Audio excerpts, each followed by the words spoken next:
recapacita y le da la razón a su esposa. Quizá eso sea verdad para muchas personas también. El temor a envejecer y al envejecer morir los hace buscar maneras de sentirse jóvenes. Tristemente, muchos encuentran en el tener una aventura esa salida para su temor. Es ese temor a la muerte el que nuestro enemigo, el diablo, usa para mantenernos esclavizados al pecado.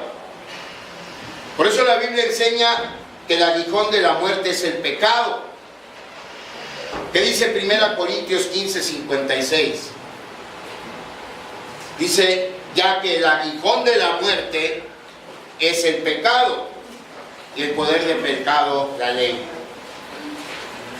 El aguijón de la muerte es el pecado, y el poder del pecado, la ley. Tristemente, cuando una persona incrédula muere con todo el peso del pecado sobre sí mismo. Un peso que lo arrastra al infierno. Muere miserable, muere enojado, frustrado, pero sobre todo muere terriblemente asustado, porque no sabe qué es lo que va a hacer con ese pecado. Hay una diferencia monumental cuando alguien muere sabiendo que sus pecados, por muy terribles que hayan sido, han sido perdonados. La muerte es difícil de enfrentar, aun cuando somos cristianos, porque nuestra humanidad no deja de perturbarnos con el temor a lo desconocido.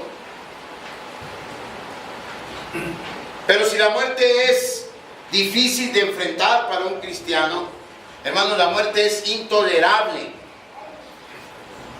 para alguien que no tiene a Cristo. Y lo más triste de todo es que miles de personas tienen que afrontar la muerte diariamente con el enorme peso de sus pecados colgando de sus cuellos. Disculpe la expresión, pero yo creo que todos estamos de acuerdo en que la muerte es una porquería. Es lo peor que nos puede pasar. La Biblia la llama el último enemigo a vencer. En 1 Corintios 15:26. Para un cristiano, sin embargo, la muerte es nuestra última oportunidad de testificar de nuestra fe. ¿Cómo? Muriendo bien. Muriendo bien. Una de las disciplinas que en la antigüedad se tenían en la iglesia era prepararnos para morir bien. Y esto de morir bien no quiere decir que estemos ansiando morirnos o que estemos saltando de gusto porque nos vamos a morir. Eso no quiere decir morir bien. Pero es una realidad que si la muerte entró a consecuencia del pecado de un hombre, la vida eterna es una garantía para quienes hemos creído las palabras del Señor Jesús, que dijo: yo soy la resurrección y la vida. El que cree en mí, aunque esté muerto, vivirá.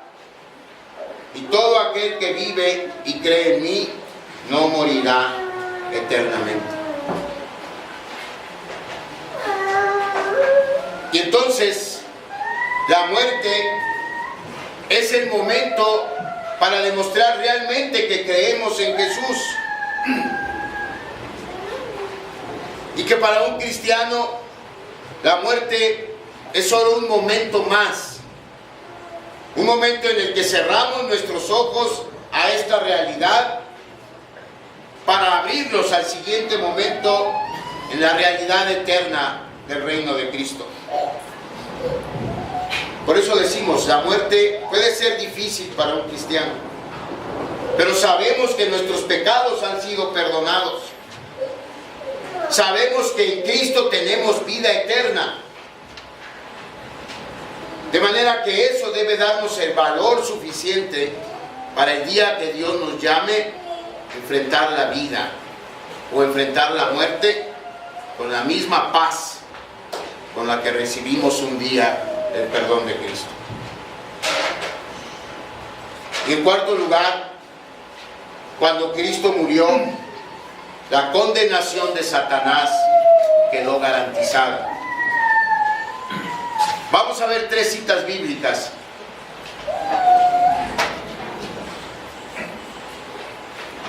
Le voy a pedir a alguien que lea Juan 12:31, por favor. Alguien más que lea Juan 16:11. Y finalmente vamos a leer Apocalipsis 20, versículo 10. ¿Sí? Alguien que lea Juan 12:31. Ahora es el juicio de este mundo, ahora el príncipe de este mundo será echado fuera. Okay. Ahora es el juicio de este mundo, es el Señor Jesús el que está hablando. Ahora el príncipe de este mundo, que es el diablo, será echado fuera. Y de juicio por cuanto el príncipe de este mundo ha sido ya juzgado. Muy bien. Juan 16:11 dice, y de juicio por cuanto el príncipe de este mundo ha sido ya juzgado. Fíjense, Juan 12:31 dice el Señor Jesucristo que el príncipe de este mundo va a ser echado fuera. En Juan 16:11 dice que el príncipe de este mundo ha sido ya juzgado. Y luego, ¿qué dice Apocalipsis 20, versículo 10? Y el diablo que los engañaba fue lanzado en el lago de fuego y azufre, donde estaba la bestia y el falso profeta, y serán atormentados día y noche por los siglos de los siglos. Y el diablo que los engañaba fue lanzado en el lago de fuego y azufre, donde estaban la bestia y el falso profeta, y serán atormentados día y noche por los siglos de los siglos. A veces pensamos erróneamente que Satanás es el rey del infierno, que Satanás en el infierno va a estar con su trinche picándole a los que estén ahí para que sufran más, o volteándolos para que no se quemen de un solo lado, y él no va a estar sufriendo. Y ese es un error, porque quien más va a sufrir en el infierno es el diablo. Es más, el primero que se ha echado en el infierno va a ser el diablo. Y esta cita de Apocalipsis 20:10, junto con las otras dos que leímos, nos llevan al final de la historia. Y el final de la historia es que en la cruz Satanás fue aplastado, despojado de su poder y derrotado. Aquí es cuando la letra del himno Castillo Fuerte, que compuso Martín Lutero y que cantamos hace un momento, cobra un significado especial. Por eso les dije, pongan atención en la tercera estrofa. Bueno, ya no la podemos poner, ¿verdad? ¿Sí? Fíjense qué dice la tercera estrofa.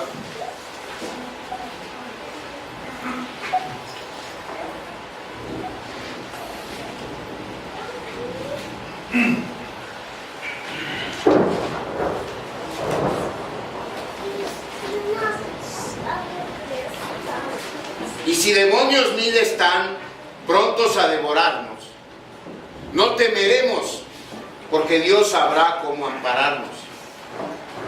Y luego hay un reto ahí, que muestre su vigor, Satán, y su furor.